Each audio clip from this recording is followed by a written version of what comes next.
إطار تدبير الأموال التي ستكتسب. ما عندناش عاد غتجي شي فلوس، عاد غادي تجي هاد الفلوس اللي غادي تجي يمكننا نتفقوا عليها اشنو هو المآل ديالها، تكون ديالي ولا تكون ديالك، ولا اللي عنده شي حاجه في سميتو راها ديالو، ولا نقسموا بجوج. اذن هاد يجوز لهما في اطار تدبير الاموال تكتب اثناء قيام الزوجين الاتفاق على استثمار.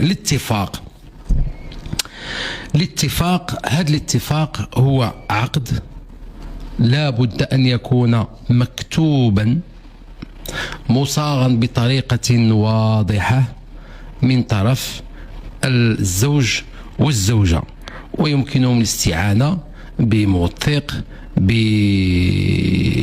بعدول او عدل، بمحامي، برجل قانون او مرأة قانون او سيدة قانون اللي غادي يدير لهم هذا العقد. وهذا العقد يمكن له يكون عرفي كيف يمكن له يكون رسمي. اذن مقبول كلا الشكلين ديال هذا العقد. اش كنكتبوا فيه؟ كنكتبوا فيه الله يجازيك بخير، انا لا شريت شي حاجه ودارت في سميتي راه غنقسموها انا وياك. وشوف بعدا شوف باش نقول لك هذا الشيء، هذا داك الغراب اللي بغى يتعلم المشي ديال الحمامه وصدق ما تعلمش، عمرو ما تعلم المشي ديال الحمامه وقلب على المشي ديالو ما لقاهاش.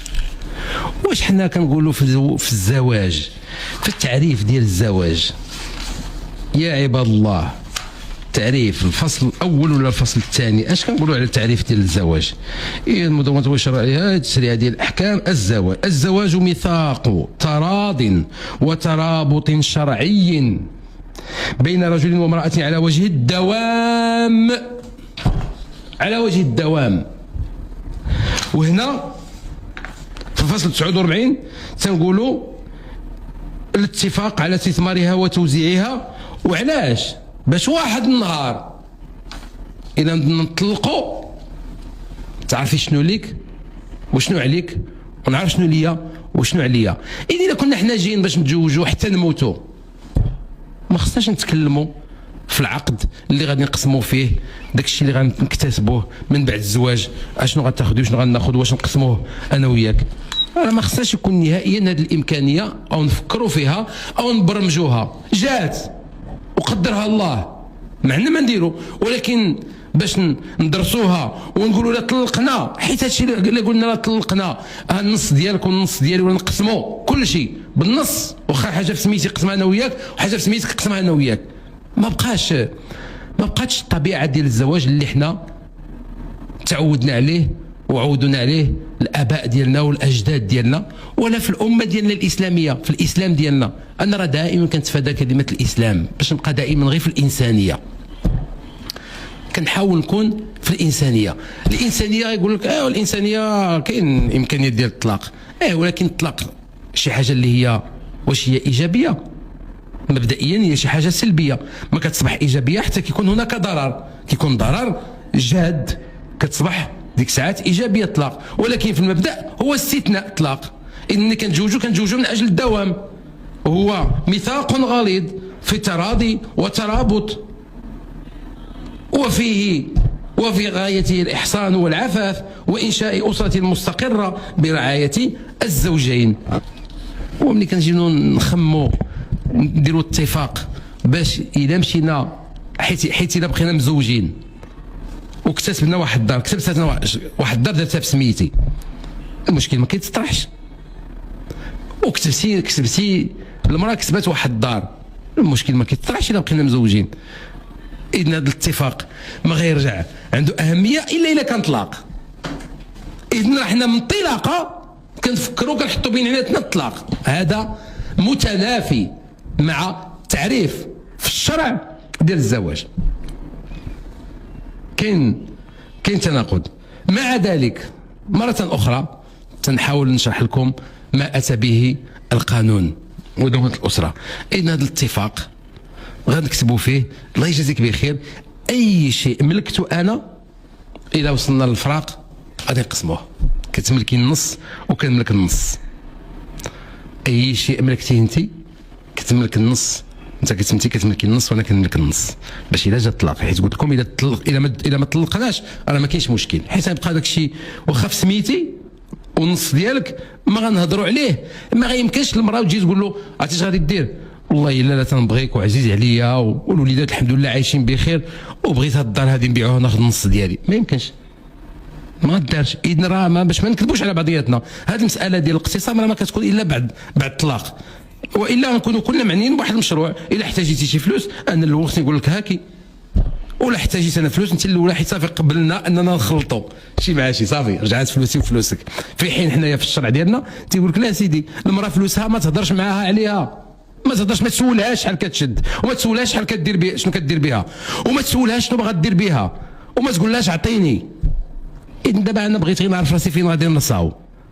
واش هذا اللي كيجي يتزوج ويقول لها اجي جلسي شحال كتشدي وانت غادي تخلصي هذه وانا نخلص هذه، واش دابا حنا نمشيو هكا ولا نمشيو في الشرع اللي تيقول لنا سيدي المراه هذيك فلوسها؟ ما عرفتش والله، ما عرفت، راه قلت لكم الغراب غادي يمشي واحد مشيه ديال الحمامه، ما عرفتش شحال هذه. كان الراجل ملي كيدخل يتزوج كيشد 2000 درهم، غيعيش ب 2000 درهم، ومرته غتعيش معاه في المستوى ديال 2000 درهم اللي غادي يعيش بها في ذاك الوقت. وحتى لدابا مازال كاينين الرجال اللي كيشد 3000 درهم ومعيش مرته ب 3000 درهم ديالو، وهي ماشي شغل هو فلوسها، ولكن موجود تبارك الله الخير اللي تقول لك اودي باش نعيشوا مزيان يد وحده ما كتصفقش. ولكن تما راه كتبدا التنازلات، ملي كتدخل مرتك تبدا تحط الفلوس وتحط حقها وتبدا تخلص المدرسه وتخلص الطريطه ديال الدار ولا تخلص الكرا ولا تمشي تقضى، هنا كترجع القضيه ما كتبقى لا قوامه ولا كتبقى الراجل راجل والمراه مراه، صافي تنرجعوا بحال. اذا الاتفاق كتبناه وكنخليوه محطوط، تنسنيو نوقعوا عليه وتمشيو نصادقوا على الامضاء ديالنا في المقاطعه ونخليوه هاك النسخه ديالك ارى النسخه ديالي، وكنخليوه مخبع. نهار كنبغيو نطلقوا اجي نتحاسبوا.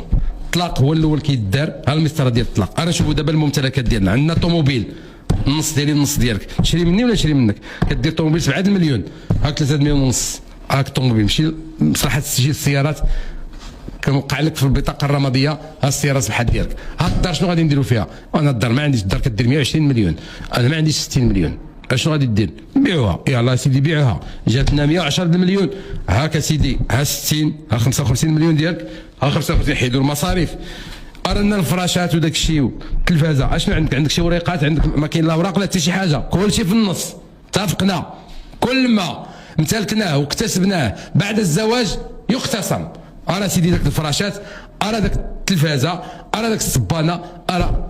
إذن راه من الأول نديرو عقد شركة، ما نبقاش نديرو عقد زواج، لا نديرو عقد شركة ونقولوا فيه تقتسم الأرباح مناصفة، ولكل ذي حق حقه، ولكل حسب النسبة التي ساهم بها وحسب الاتفاق وحسب نية الأطراف في التعاقد، والعقد شريعة متعاقد. وما بقى عندنا حنا شرع تيحكمنا، وما بقات عندنا نظام عام، وما بقات عندنا آيات توقيفية اللي ما فيها لا مناقشة ولا تجعل. دونك هاد الفصل هذا خصو لازم يتعاد فيه النظر ونعرفوا اشنو بغينا، حيت مازال غادي نجي نتكلم غدا وبعد غدا ان شاء الله غادي تبان لكم بانه دائما في الماده 49 غتبان للمستمعين بان هذا الفصل هذا كيوحي بان ممكن المراه توصل لواحد، ماشي غير المراه حتى الراجل، راه ما كاينش الفرق بيناتهم بجوج في هذه المساله ديال اقتسام الممتلكات. تيسحبوا الراجل يمكن ياخذ، ولكن الاغلبيه المراه اللي كيسحبها، حيت حنا دائما الراجل هو اللي كان في الاصل، حيت حنا مازال خدامين علينا ديال شويه ديال التقاليد، شويه ديال الاعراف القديم ديالنا، مازال شويه خدام، مازال الاثر خدام، مازال الراجل كيخدم مازال كيكتسب وداك الشيء، ولكن بدات المراه حتى هي كتكتسب حتى هي كتخدم وحتى هي كتدخل راسها. حتى يجي واحد الوقت حتى يغبروا عندنا هذوك اللي كيخدموا على عيالاتهم، غيغبروا، غيرجع كل شيء بحال المراه بحال الراجل.